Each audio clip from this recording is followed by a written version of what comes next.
اعوذ باللہ من الشیطان الرجیم، بسم اللہ الرحمن الرحیم۔ السلام علیکم ورحمۃ اللہ وبرکاتہ۔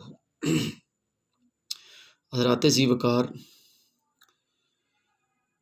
پچھلے اسباق میں آپ نے بسم اللہ الرحمن الرحیم کا ترجمہ، تفسیر اور سورہ فاتحہ کی 2 آیات کا ترجمہ، تفسیر اور اعرابی صورتحال سے آپ کو آگاہ کیا۔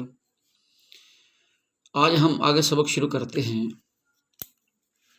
تو آج تیسری آیت پڑھتے ہیں۔ پہلے ہم اس کو پڑھیں گے۔ مالکی یوم الدین، یہ کھڑی زبر آ گئی۔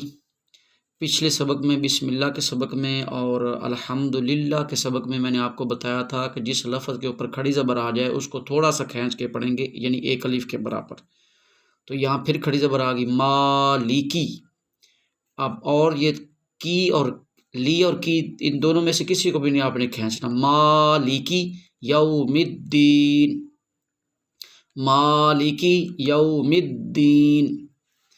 آگے ہے ایاک نعبد و ایاک نستعین، ایاک نعبد و ایاک نستعین۔ یہ 2 آیات ہیں۔ تو جیسا کہ میں آپ کو سمجھایا تھا کہ وقف کرنے کی حالت میں آخری لفظ پر زبر زیر پیش آ جائے تو پھر وہ نہیں پڑھنی۔ اب یہاں پر وقف کریں گے تو پڑھیں گے مالکی یوم الدین، ٹھیک ہے۔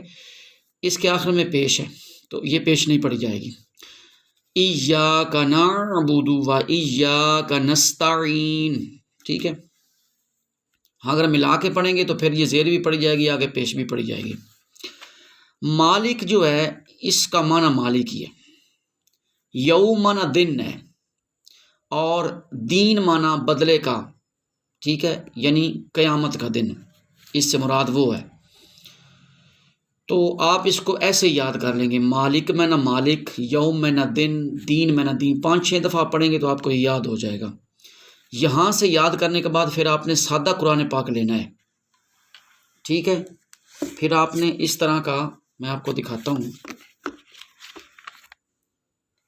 یہ سادہ قرآن پاک آپ نے لینا ہے۔ پھر آپ اس سے جو ہے نا وہ پڑھنے کی کوشش کریں گے کہ مالک کا کیا معنی ہے، یوم کا کیا معنی ہے، دین کا کیا معنی ہے، ٹھیک ہے۔ اور اسی طرح ایاک نعبد و ایاک نستعین، ٹھیک ہے۔ لیکن پہلے آپ جو میں آپ کو ویڈیو سینڈ کروں گا اس سے آپ نے یاد کرنا ہے۔ پھر یاد کرنے کے بعد آپ نے سادہ قرآن پاک لے کر اس سے پڑھنا ہے۔ آپ کو پتہ چلے گا کہ مجھے یاد ہوا ہے یا سبق یاد نہیں ہوا۔ اور اس کا نیچے کریں گے ہم، بدلے کے دن کا مالک ہے۔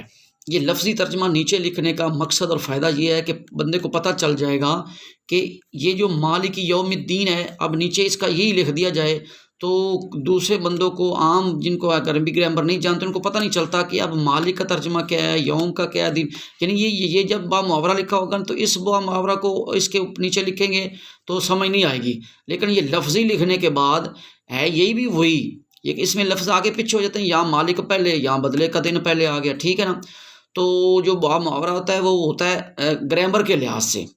تو گرامر میں پہلے والے لفظ کا کبھی پیچھے ترجمہ کرنا پڑتا ہے، کبھی بعد والے کا پہلے کرنا پڑ جاتا ہے، ٹھیک ہے۔ تو لیکن جو لفظی ہے اس سے آپ کو اللہ کے فضل و کرم سے قرآن پاک کا ترجمہ صحیح معنوں میں سمجھ آ جائے گا۔ بدلے کے دن کا مالک ہے، آپ ایسے کر سکتے ہیں، بدلے کے دن کا مالک ہے، کوئی مشکل نہیں۔ آگے ہم چلتے ہیں، آگے لفظ ہے ایاک، ٹھیک ہے۔ میں قریب کر کے دکھاتا ہوں۔ ایاک اسم الگ رکھا ہے، ایا لفظ الگ ہے، کا الگ ہے۔ ایا معنی صرف، کا معنی تیری، کاف کا معنی کیا ہے، تیری، صرف تیری، ٹھیک ہے۔ اب اگر جو نمازی حضرات ہیں یا قرآن پاک پڑھتے ہیں وہ جب دیکھتے ہیں بھئی ایا کا پتہ نہیں کیا ترجمہ ہے، ٹھیک ہے، جب یہ نیچے لکھ دیا تو سمجھ آ جائے گی۔ نعبدو، ہم عبادت کرتے ہیں، نعبدو کا معنی ہے ہم عبادت کرتے ہیں۔ واو میں نہ اور ہے، واو جہاں بھی آئے گی اس کا معنی اور ہوگا۔ یہ وہی آگے میں نے اکٹھا لکھ دیا ہے تاکہ پیچھے آپ کو سمجھ آ گئی ہوگی۔ صرف تیری، نستعین ہم مدد چاہتے ہیں۔ اس آیت کا پورے کا ترجمہ ہو گیا۔ اب اس کا میں نیچے اکٹھا با محاورہ آپ کراتا ہوں۔ صرف تیری، صرف تیری ہم عبادت، تیری ہم عبادت کرتے ہیں اور صرف تیری ہم مدد چاہتے ہیں۔ تو حضرات ذی وقار، یہ ہے آج کا مختصر سبق۔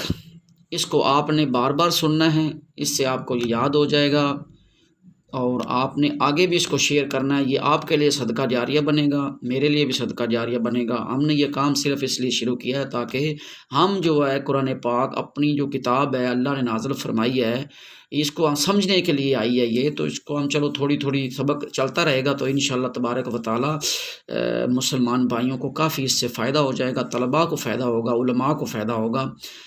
اب پیچھے ہم نے سبق پڑھا تھا الحمد للہ رب العالمین الرحمن الرحیم، تو ہم نے کہا تھا کہ اللہ اس میں جہت موصوف ہے، یہ اس کی صفت ہے، یہ بھی صفت، یہ بھی صفت، اور مالک یوم الدین یہ بھی اسی کی صفت ہے، ٹھیک ہے۔ تو اب یہ سب مل کر نا، اللہ اس میں جلالت موصوف ہے اور یہ ساری اس کی صفتیں یہ مل کر آپس میں جار مجرور ہے، جار مطلق یہاں ثابت فعل جو ہے محذوف مانیں گے، تو جملہ فعلیہ بن کر پھر یہ مبتدا اور یہ خبر، ٹھیک ہے۔ مبتدا اپنی خبر سے مل کر جملہ اسمیہ خبریہ ہو جائے گا، ٹھیک ہے۔ تو یہ مختصر ہے، اس کی ترکیب ہے، باقی اس کا لفظی بحث کریں تو کافی ٹائم چاہیے ہمیں۔ کا یہاں سے الگ شروع ہو گئی بات، پیچھے الگ تھی۔ اب نعبدو یہ مضارع کا صیغہ ہے، یہ باب ہے ناصرہ ینصرو، ٹھیک ہے۔ اس لیے ہم اس کا ترجمہ کرتے ہیں ہم عبادت کرتے ہیں، تو مضارع میں دو زمانے پائے جاتے ہیں، ایک حال کا اور ایک مستقبل کا، ٹھیک ہے۔ تو اس میں اگر کوئی بھائی گرامر سمجھنا چاہے گا تو وہ میرے نمبر میں نے دیا ہوا ہے اپنے اس چینل میں، تو اس کو جب مجھے پرسنل پر اگر کچھ کوشش کرنا چاہے اور سمجھنا چاہے گرامر، تو انشاءاللہ وہ بھی ہم نے اس طرح ہی آسان کی ہوئی ہے، کوئی مشکل نہیں ہوگی۔ تو ہم عبادت کرتے ہیں، ٹھیک ہے۔ اب گرامر کا فائدہ کیا ہوتا ہے کہ ہم اس کو یہ نہیں ترجمہ کر سکتے کہ ہم نے عبادت کی، ٹھیک ہے نا، وہ ماضی ہوتی ہے، تو ماضی آتی ہے، ماضی اگر ہوتا تو پھر آتا عبدنا، ٹھیک ہے۔ تو یہ ہے نعبد، یہ مضارع ہے، ہم عبادت کرتے ہیں، اور نستعین ہم مدد چاہتے ہیں، ٹھیک ہے۔ تو یہ اس کا ترجمہ ہے، آپ کوشش کریں اس کو یاد کرنے کی۔ ہمارے اس چینل کو آپ سبسکرائب بھی کریں اور دوستوں سے بھی کہیں، تاکہ یہ کام جو ہے وہ بآسانی چلایا جا سکے۔ اس میں کسی بھائی کو کوئی مشکل ہو تو نمبر دیا ہوا ہے، یا کوئی مشورہ دینا چاہے تو وہ بھی دے سکتا ہے۔ اللہ تعالی ہم سب کا آمین۔